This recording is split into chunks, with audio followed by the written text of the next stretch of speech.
Hello everyone and welcome back to Let's Play Resident Evil 3 Nemesis. In the last part we continued through Raccoon City while meeting Carlos in the process while we were still being stalked by the namesake of the game, and now we're at a gas station. Weird. But there's at least red herbs here, and I recommend, if not grabbing one of those, both, because red herbs are not the most common in this game. Mind you, as I said before, herbs in general... Herbs in general are kind of sparse. Also, the crank broke, but I at least got it out of my inventory, which is the entire reason I came this way instead of heading left at the intersection last part. For some reason, that area always stands out in my mind as a set piece for this game. I don't know why. Probably because it's oddly the most generic, but it's also the most one-of-a-kind in this game. Because not many gas stations exist in games that are, like, part of the storyline. Though, wasn't there one you could enter in the Terminator Salvation game or something? Oh, hi, crawlers. I'm not sure if the default crawling zombies can ever stand up, honestly. I mean, the ones that are, like, pretending they're not dead, obviously they can, but I'm not sure about the ones that are, like, actually crawling. Either way, welcome to a fairly important room later on, Lonsdale Yard. This is only here for a certain thing later on. There's 2 green herbs coming up there, but don't grab them until later when they'll come more in handy.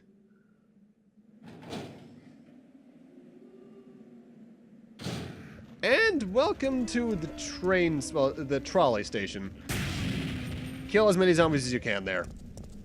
Because those enemies never respawn, and it's just good to get them out of the way. I believe there's also 2 other zombies, but I'm not sure how you're supposed to hit the explosive barrel next to them. I've never been able to do it. Because it's too low. Maybe if you, like, aim downwards, but that's basically guaranteeing yourself to get hit, so... I don't know. You know, I'd have to wonder, though, because you're obviously seeing Jill take out a lot of zombies by herself and get by just fine. How did the police, with shotguns and assault rifles earlier, get taken down so easily? I mean, was it cutscene immunity for the zombies? Or was it just a fact of numbers? You know what, it was probably that, actually. Either way, welcome to the trolley. You might remember in Resident Evil 1 and 2, we had these times where we had to get 4 items to progress, like the slate pieces, the chest pieces, the things. Mechanics memo. I know that you're intimidated by your new job, Kevin, so let me tell you how to make sure that you and the trains get along just fine. See, these carriages are made in 1968 and then imported from Europe. Sometimes they get rickety, but they still work because they're simple, stubborn, and strong. We can always depend on them. If they have a bad day or are malfunctioning, you'll need to take a good look at their circuits for any trouble. Once you discover what's wrong, you'll be able to fix it easily. I'm sure that you'll be able to avoid those nasty little malfunctions if you check the parts every day. These old trains will surely have problems if you don't remember to check them out. Just remember that if you need to replace anything, you have to choose a suitable part. When I say suitable, I mean if you can't find another original part, you'd better find something that works good enough. Even with regard to oil, you must always prepare good quality oil for these trains. Never forget, Kevin, that a man may betray others, but a machine won't. I don't know, Terminator Man. But yeah, this is the area where we need 4 items to progress. We need the power cables, which I already grabbed. 2 things to make oil and a fuse. So this is our next major goal. And so let's just put in the power cables for now, because use them while we can. And continue on in this trial, see if we can find anything. You're one of the survivors from the rescue team, right? I just ran into your teammate, Carlos. How did a girl like you manage to survive? Hey, I'm no ordinary civvy. I'm a member of STARS. STARS? You mean the RPD Special Force Team? Hey, is someone wounded back there? Fun fact, the guy I'm about to talk to actually has a mistranslation in his name and the fact that his rank is incorrect. He's supposed to be a lieutenant, I believe, instead of a captain. Oh, this looks bad. They're coming. Get ready! Fire! Fire! Stay together! Calm down. You're safe now. Everything is gonna be okay. I also might have those ranks reversed. It has to do with the fact that the characters for his rank in one military branch means something else in another. Basically like the US Navy kind of thing. So Jill, did you decide to help us out? It looks like we're the only ones who survived. We should work together. No, we can't trust her. Why? But Sergeant, we need her help. Our unit's down to you, me, and Lieutenant Mikhail. That's it. And Mikhail's hurt bad. If we don't cooperate, we won't be walking away from this mission.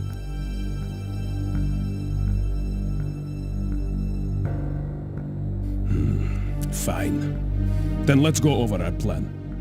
We're moving to the clock tower area, which is the designated landing zone for the extraction chopper. Once we get there and give the signal, the chopper will fly in and pull us out. That's a lot of ground to cover. I don't think we can make it on foot. The main problem we have is that the landing zone is cut off from here by the fire. So we have no choice but to use this cable car to navigate through it. Fortunately, we can also use it as a moving shield to get us through the worst areas. That works for me. Good plan, sir. Okay, people, let's get moving. Jill, put this on.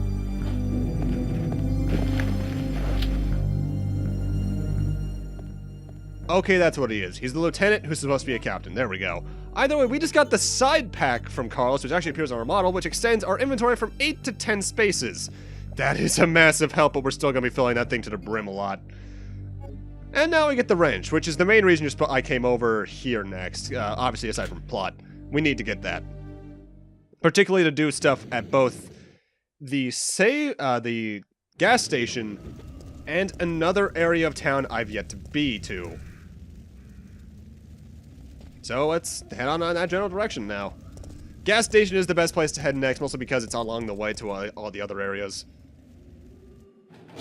Though it's at this point that you really get a good amount of choice of what you want to do next. You can either go to the gas station or to the other area, which if you want to get a good idea where to go for that, even though I'm not doing it just yet, head back towards where we first encountered the Cerberus jumping out of the fire. And you can probably figure out stuff from there. However, doing stuff... Oh, hi. First off, there's a B gunpowder in that car, so grab that. Doing stuff in a different order will actually make things progress slightly differently in terms of who we'll run into along the way, so on and so forth. And Resident Evil 3 does a good job in that in my eyes, because while I don't like the randomization mechanic and how it changes like enemy layouts or especially some item layouts, which we'll actually see a good example of that in the gas station, I do like the amount of choice it actually gives the player in comparison to 1 and 2, because 1 and 2... you had a lot less choice of where to go next. It was way more linear in comparison to this in my eyes.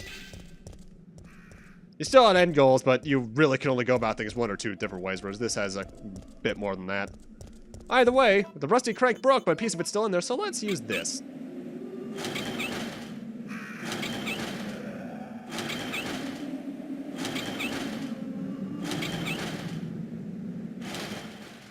And thus, we're in the gas station. Let's head on in there and see if we can find anything. It is in here, though, that the first major case of item randomization occurs. On the table, there can be 3, I think it's A or B gunpowders, which can be very useful. Jill! Hey, the zombies are getting restless. I know. I can hear them. What's going on? The gunpowders are located elsewhere for me, but they can be here for you. So, if they're there, grab them, but don't mix them into Bs. You want to use them into a triple B or something. You want to use them for something else. Jill! What's wrong? They're coming! They must have sniffed us out. They know we're here. Hey, calm down. Any objections to my playing hero this time? What are Not you really. doing? Carlos! And now we need to do our major puzzle in here, but there's also a first aid spray, which I do recommend grabbing. What we have to do here is open up the containment unit just to my left. How you do that is by investigating this panel. It's a storage to maintain the temperature level of the oil. Will you operate the electronic lock? Yes. We have to make the only switch that's activated be the one that has its letter lit up. The way this works is pretty simple, actually. You turn a switch on, and the switches around it are turned on and off along with it. You've probably seen this gimmick in all sorts of games before. The first one's usually the hardest one because reasons, and after that it gets pretty easy. See? I actually like that puzzle a lot, though, because I have fun with those. And now we get the machine oil. We need to make it mixed oil, though, so we need another piece for it.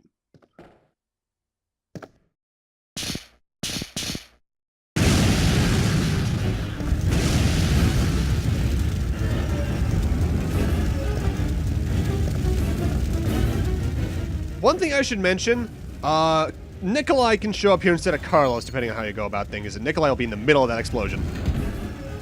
Carlos! No!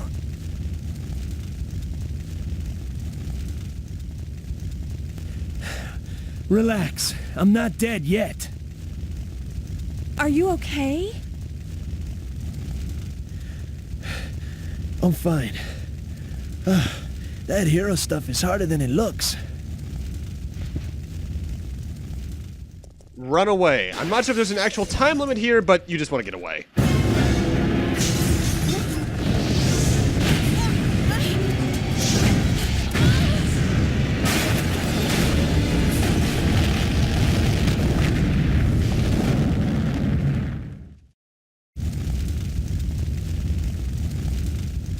Ouch, my ears are ringing. We both should be deaf by now. Okay, I'm gonna scrounge up some equipment. There might not be any at our destination. And that's our business in this area concluded. Obviously, we never need to come back here. It'd be interesting if they could do something with that ruined gas station, but nah. It's kind of bloated up. Either way, now we need to head back towards the earlier parts of the game. However, along the way, we get attacked by politicians. These guys are actually one of the more lethal zombie groups in the game, in my experience, because they usually run out at you instead of just sauntering. There's also a fat guy zombie in there, and we've only encountered one of them so far, but they, if I recall, are a bit beefier in terms of HP. However, if you get a good headshot, it won't matter. I'm just going to leave him alive because he's not really going to be in my way too much. There's also 3 green herbs here, which I recommend you grab. You don't have to mix all 3 of them, and I think I do. Just get some... No, actually, no, I don't. Never mind. Because I just remembered I used the 3rd green for something else later on. That's better. 2 decent healing items are better than 3 minimal. Or 1 decent. And now I want to go over here and investigate this statue. Bronze statue of Raccoon City, Michael Warren. There's a switch. Will we push it? Yep. It's holding something in its hand. Well, we take the bronze book. If you investigate this becomes the Book of Wisdom. That name is supposed to hint to you where you need to use it. You may have paid if you were paying attention to investigate anything, if you were playing along. Back towards the restaurant we entered, where we met Carlos, there was a weird book-shaped engrave. Inlet, whatever the word is. That we need to use that on. Thankfully, at this point, I don't think Nemesis is roaming around randomly at this point. Oh, hey, Carlos. Oh, boy. I do like how you can see people along the area, though, like that, Carlos. I think you can see Nikolai around if you go to the right areas first.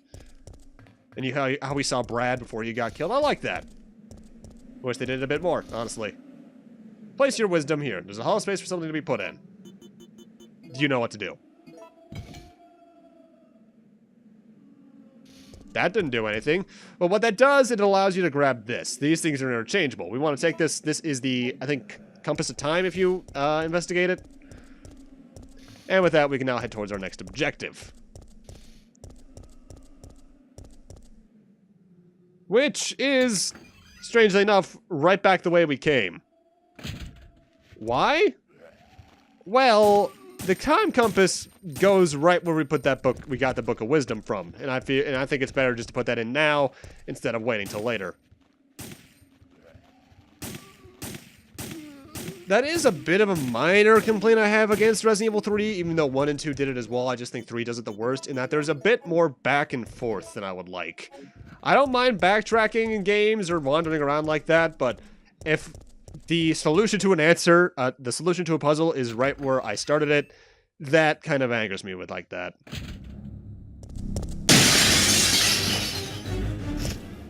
Oh, hi, crows. You probably jump scared the audience. Yeah, Resident Evil 3 is also a bit more heavy on jump scare moments like that, which I'm not a fan of because I don't like jump scares as a horror element because they're just kind of a cheap way to get a scare. In my eyes, actual scares should be gotten through atmosphere and such. Tension, such. And here we get a battery, which I think is actually a reused model from Resident Evil 1. At least it looks like the one that we needed towards the end of the lab sequence in that. Which, you know, relevant, because I played as Jill in that game. I'll do a Chris scenario playthrough of that at some point, but it will be on the remake only, because Chris is the canon scenario. Also, if you investigate that dead soldier right there, you'll find either a green herb or handgun bullets. I'll get those later on. And with that, we need to stop by the save room just so we can reorganize our inventory for stuff we're about to go do. Thing is we need the battery at the moment. I think we're done with the lockpick for now. I want to keep the wrench around. Handgun, obviously. First aid kit. Don't need the B powder. I actually might mix that into a C powder right now, honestly. And mixed oil, I don't think you need yet. Yeah, you don't need the machine oil yet. Oh, I am mixing into it. For those who remember, I don't even know why I'm getting the reloading tool out because I don't need this yet.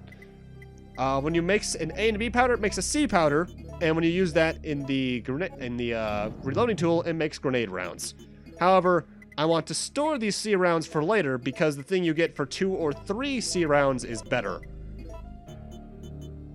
And the shotgun's a considerable thing to bring because we might be running into an old friend again, not too distant future-wise. But with that, I'm going to end this off here. Thank you guys for watching, and in part 5, we'll be once again continuing through Raccoon City, and hopefully finding more parts to make the trolley function so we can progress onwards. See you guys then.